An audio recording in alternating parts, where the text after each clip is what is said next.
दर्शक मित्रों, मैं आचार्य दुर्गा प्रसाद शास्त्री आप सभी का स्वागत करता हूं। इस YouTube चैनल में मैं आपको विविध प्रकार के वीडियो बताता हूं।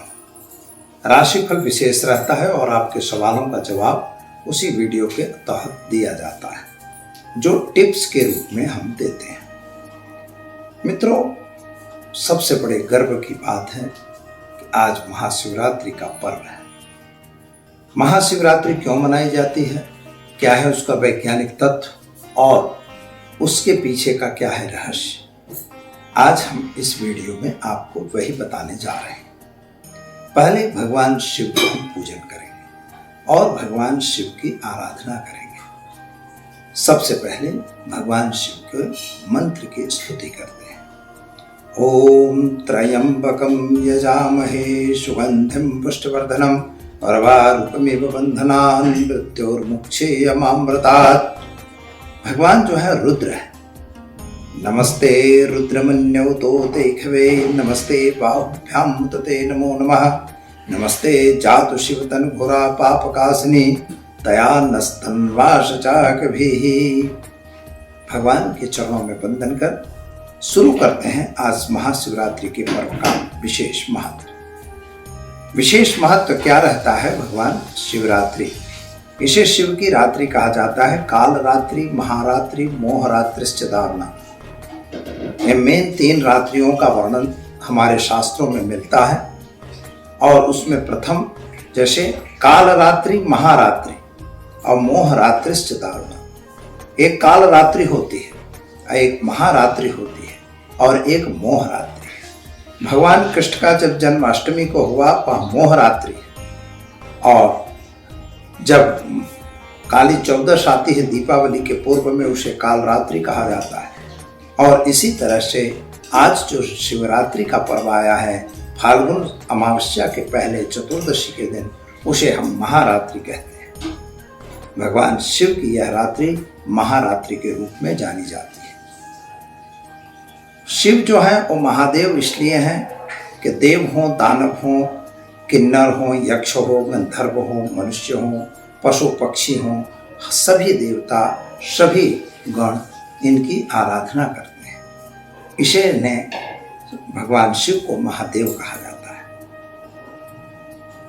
सर्वप्रथम बात यह होती है कि इस वर्ष यानी 2022 में 1 मार्च के दिन रात्रि में यह महाशिवरात्रि का पर्व मनाया जाएगा। महाशिवरात्रि के पर्व में 4 प्रहर के पूजन का विधान है। मित्रों, 4 प्रहर का पूजन क्यों? तो सर्वप्रथम पहला प्रहर जो होगा वह 6:21 से शुरू होगा, जो 9:39 तक रहेगा और 9:27 तक रहेगा। पहला प्रहर 6:21 से शुरू होकर और वह एंड होगा 9:27 का। दूसरा पहर जो शुरू होगा 9:27 से लेकर वह 12:33 तक रात में रहेगा। फिर तीसरा प्रहर जो है 12:33 से शुरू होकर 3:39 तक सुबह में रहेगा और चौथा प्रहर जो है 3:39 से शुरू होकर 6:45 तक रहेगा। 4 प्रहर पूजन का विधान है। शिवरात्रि के दिन 4 प्रहर पूजन किया जाता है, रात्रि का जागरण किया जाता है और विशिष्ट मंत्रों का प्रयोग किया जाता है। खास तो उसमें पंचाक्षर मंत्र होता है, फिर भगवान कृष्ण के महामृत्युंजय मंत्र है, मृत्युंजय मंत्र है, फिर इसी के बाद साथ साथ भगवान शिव के स्तोत्र हैं, जैसे रुद्राष्टाध्यायी का पाठ किया जाता है, भगवान शिव का अभिषेक किया जाता है, साथ ही में भगवान शिव के हवन भी किए जाते हैं, रुद्राष्टाध्यायी से भी हवन होता है। यह अलग अलग प्रक्रियाएं हैं। कोई लघु रुद्र करता है, कोई महारुद्र करता है, कोई अति रुद्र करते हैं। एक दिन में अति रुद्र नहीं हो सकता, महारुद्र भी नहीं हो सकता, लेकिन लघु रुद्र सामान्य एक दिन में होता है, तो यह भी करते हैं। शिव महिम्नम के पाठ किए जाते हैं, रुद्र सूक्त का पाठ किया जाता है, तांडव शिव तांडव का पाठ किया जाता है, शिव पुराण का अध्ययन और पाठ किया जाता है। शिव का अर्थ मित्रों होता है कल्याण। संसार को कल्याण देने वाला जो देव है वह महादेव है। यहाँ पर एक सवाल जरूर आता है कि महादेव की उत्पत्ति कैसे हुई, क्या वह स्वयंभू है कि वो क्या है। तो देखिए, जैसे हम जानते हैं इस तरह से त्रिदेवों की चर्चा होती है, ब्रह्मा विष्णु महेश। तो ये ब्रह्मा विष्णु महेश का क्रिएटर जो है वह कोई एक महादेव है। उस महादेव का क्रिएटर जो है वो परम देव है, और उस परम देव का जो देव है वह परम महादेव है, यानी उनका भी कोई क्रिएटर है। इसका एंड नहीं है कि किसने क्रिएट किया है, जगत को किसने बनाया है यह किसी को पता नहीं चलता, लेकिन उनकी स्थिति बदलती रहती है और वे अपने दृष्टि से क्रिएटिंग किए। तो ये नहीं मानना है कि शिव जी जो है वही महादेव हो गए, वही सर्वोपरि हैं, ऐसा नहीं है। हाँ, शिव जो है जगत के आधार जरूर है। तो जैसे तारामंडल है, ग्रह मंडल है, इनके देवता शिव हो गए, पर उनको जो क्रिएट किया है वे महादेव हैं। तो ये जो अति महादेव हैं, जो ऊपर के परम महादेव हैं, तो परम महादेव ने पूरे यूनिवर्स को क्रिएट किया है, और इसके बाद पूरे यूनिवर्स के ऊपर भी कंट्रोल करने वाला जो है वो परम महादेव है। तो जो अति परम महादेव जो हैं वे इनके सबके क्रिएटर हो सकते हैं, जो अवकाश मंडल के यानी कि मेदिनी विश्व के क्रिएटर हैं और मेदिनी विश्व के अधिपति हैं। तो इसलिए इनका एंड नहीं होता है, और इसीलिए शिव को कल्याण कहते हैं। ज्योतिर्पुंज के रूप में इनकी प्रादुर्भाव है। जो 12 जो ज्योतिर्लिंग हैं वे क्या हैं, तो 12 ज्योतिर्लिंग के पीछे का रहस्य है कि यह ज्योतिर्पुंज की उत्पत्ति हुई। कुछ लोग यह मानते हैं कि शिव और पार्वती के विवाह की यह रात्रि है। यद्यपि विवाह इस दिन मनाते हैं वो लोग, शिव का विवाह जो है शिवरात्रि के दिन हुआ है, लेकिन कुछ लोग ऐसा मानते हैं, कहीं कहीं ऐसा उल्लेख है कि जो एक ज्योतिर्पुंज उत्पन्न हुआ, यानी संसार में जगत में एक कुछ अस्तित्व हुआ, कुछ ऐसे प्रकाश की रचना हुई, जो प्रकाश बना वही ज्योतिर्पुंज महाभगवान शिव है। इसीलिए उनकी पूजा जो होती है शिवलिंग के रूप में होती है, यानी ज्योतिर्पुंज के रूप में होती है। जहाँ पर यह ज्योतिर्पुंज है, जो 12 ज्योतिर्लिंगों की बात होती है, सौराष्ट्रे सोमनाथम च श्रीशैले मल्लिकार्जुनम, तो पल्याम वैद्यनाथम च श्रीशैले मल्लिकार्जुनम। ओमकार में जो है महाकाल है, ओमकार में ओमकारेश्वर है, जो उज्जैन में महाकाल है, विश्वेशम जो है भगवान वह बनारस में है।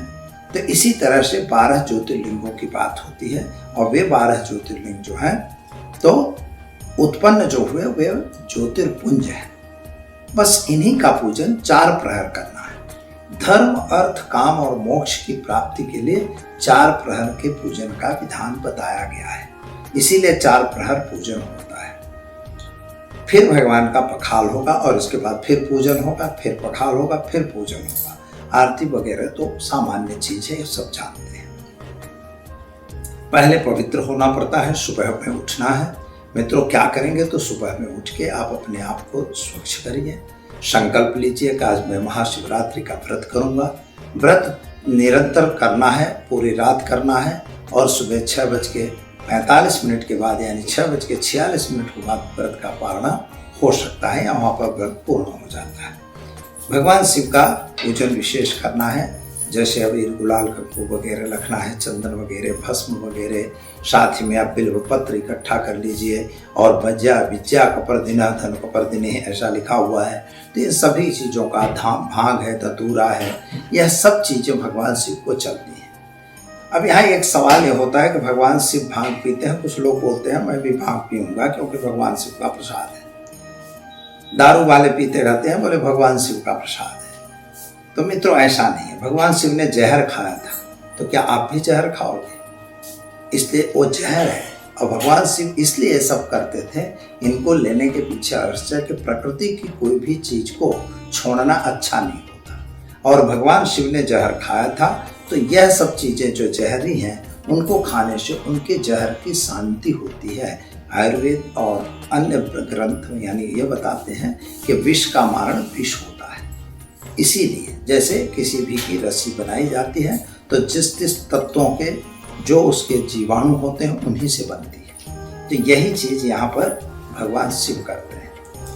शिव महामृत्युंजय इसलिए है कि महामृत्युंजय होने से भगवान शिव को मृत्यु का वरदान है कि वह मृत्यु पर विजय प्राप्त कर सकते हो। तो भगवान शिव आपकी मृत्यु, क्योंकि मृत्यु के देवता है, तो मृत्यु न होना या होना यह उनके आधार में है, इसलिए उसे महामृत्युंजय भी कहा जाता है। महामृत्युंजय के अनुष्ठान वगैरह किए जाते हैं। तो मित्रों, आज है महाशिवरात्रि का पर्व। कैसे करेंगे पूजन? तो सबसे पहले भगवान शिव की स्तुति करेंगे और स्तुति के साथ पहले हम स्वस्ति वाचन करते हैं। जैसे स्वस्ति नः इंद्रो वृद्धस्रवाः, स्वस्ति नः पूषा विश्ववेदाः, स्वस्ति नस्तु अरिष्टनेमि, स्वस्ति नो बृहस्पतिर्दधातु। इसके बाद अपने जो इष्ट देव हैं उनका पूजन करना है, उनका स्मरण करना है। गणपति का पूजन सर्वप्रथम होगा। गणेश के बाद भगवान शिव का, माता पार्वती का पूजन होगा। गणेश अंबिका के पूजन के बाद, रिद्धि बुद्धि सहित के गणेश अंबिका के पूजन के बाद भगवान शिव का पूजन होगा। भगवान शिव के पूजन में एक ही चीज आपको ध्यान रखना है, जो सिंपल और सामान्य है। मतलब इसमें कोई बहुत बड़ा ऐसा नहीं है कि बहुत बड़ा कठिन है। मंत्रों का जप करना और मंत्रों के साथ साथ उनके पूजन करना। तो जैसे किसी को बुलाते हैं तो आवाहन करिए, उनको आसन दीजिए, आसन देने के बाद उनके पैर धोइए, पैर के बाद अर्घ्य दीजिए, अर्घ्य के बाद आचमन दीजिए, आचमन के बाद उनको आचमन देने के बाद स्नान कराइए। पंचामृत स्नान भी करवा सकते हैं। दही दूध वगैरह से, दूध से दही है, घी है, मध है, शक्कर है, इनसे अभिषेक करवाइए। और इसके बाद भगवान शिव को शुद्ध स्नान से जल से अभिषेक करवाइए। इसके बाद उनको चंदन चढ़ाइए। उन पर सब प्रकार के जो वस्तुएं आप लाए हैं, वस्त्र है, पुष्प है, पत्रम पुष्पम फलम तोयम, जो भी आप लाए हैं उन पर चढ़ाइए, फल दीजिए, उनको भोजन कराइए, यानी उनको भोजन भी करवाना है। इसके बाद धूप देना है, दीप देना है, और दीपक के बाद नैवेद्य अर्पित करके उनको सदक्षिणा समर्पण करके और भगवान को क्षमा याचना, आरती वगैरह करके और भगवान की क्षमा याचना की जाती है। आवाहनम न जानामि तवार्चनम, पूजाम चैव न जानामि क्षम्यताम परमेश्वरः। इस तरह से भगवान शिव का पूजन आज के दिन आपको करना है। 4 प्रहर के पूजन में भी यही चीज होती है, लेकिन रुद्राष्टाध्यायी वगैरह के पाठ होते हैं। कभी कहीं शिव पुराण का पाठ होता है, कहीं कहीं शिव महिमा स्तोत्र का पाठ होता है, कहीं महामृत्युंजय के जाप होते हैं। जो भी आपके पास संभव है करिए, नहीं है तो पंचाक्षरी मंत्र ओम नमः शिवाय मंत्र का जाप जरूर करिए। दर्शक मित्रों, वीडियो कैसा लगा? अगर अच्छा लगा तो इसे लाइक शेयर कमेंट जरूर करिए। साथ ही में चैनल को सब्सक्राइब करना बिल्कुल न भूलें। नमस्कार।